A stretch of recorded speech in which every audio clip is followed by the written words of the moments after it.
Help control the pet population. It's a phrase you hear daily on the game show, The Price is Right. Well, a program called TNR, that stands for Trap, Neuter, and Return, aims to do just that, specifically with feral or stray cats. On tonight's Eye on Kettleland, we look at the growing problem of stray cats in Sioux Falls and how one local TNR organization is trying to help manage that population. This is a real treat, especially if you like cats. Heather Swanson turned one of her barns near Canton into a cat sanctuary.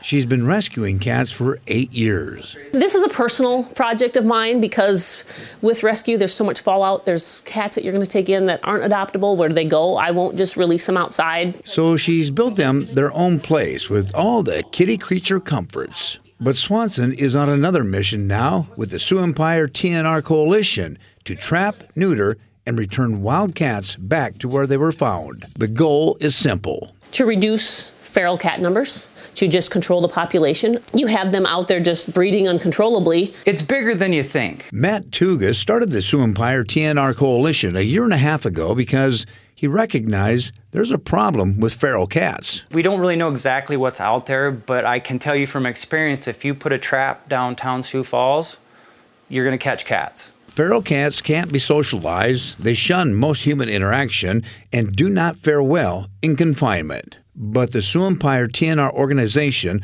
wants to try and reduce the number of feral cats, or at least manage that number so it doesn't continue to grow. We did have some numbers given to us by the new head of Humane Society, and it was upwards of about 3,500 stray cats last year in Sioux Falls. But to control the feral cat population, they need the law amended in Sioux Falls, because right now, TNR is illegal in the city. So once you release them, you can be fined. Exactly.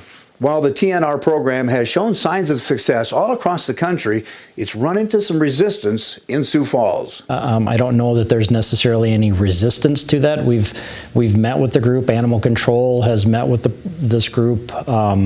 There'll be more meetings in the future as well, and there'll probably be some meetings or, be presented to City Council at some point in time. But right now, there's this idea, and there's not a whole lot of details that have been fleshed out with that. Sioux Falls Police Public Information Officer Sam Clemens says there's a lot of questions that need to be answered, like liability. If you have somebody that's working to trap an animal and that animal has rabies or hasn't had a rabies shot and somebody is bitten, where does the liability fall? Who's going to cover the medical expenses for that exposure? Ultimately, it'll be up to the City Council to amend the ordinance. Councilor Rick McCorris has worked with the group and says the program has some merit. On the surface, it's a great idea.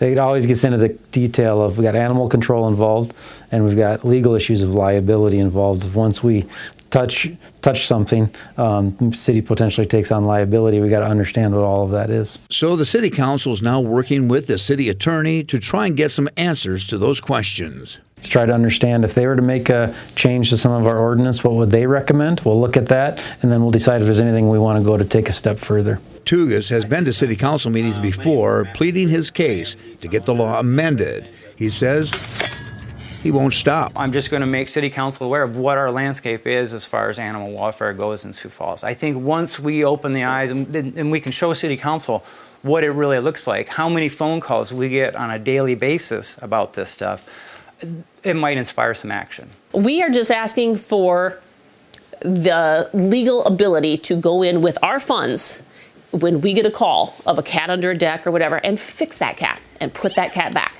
We don't want the city to pay for it, and yet they just are balking. If they can't get the law amended, they say they'll continue on with TNR Trap, Neuter, and Return program in other towns where it's not illegal. So if you can control the growth, you can stabilize the population, just like we have deer hunting, pheasant hunting, anything else.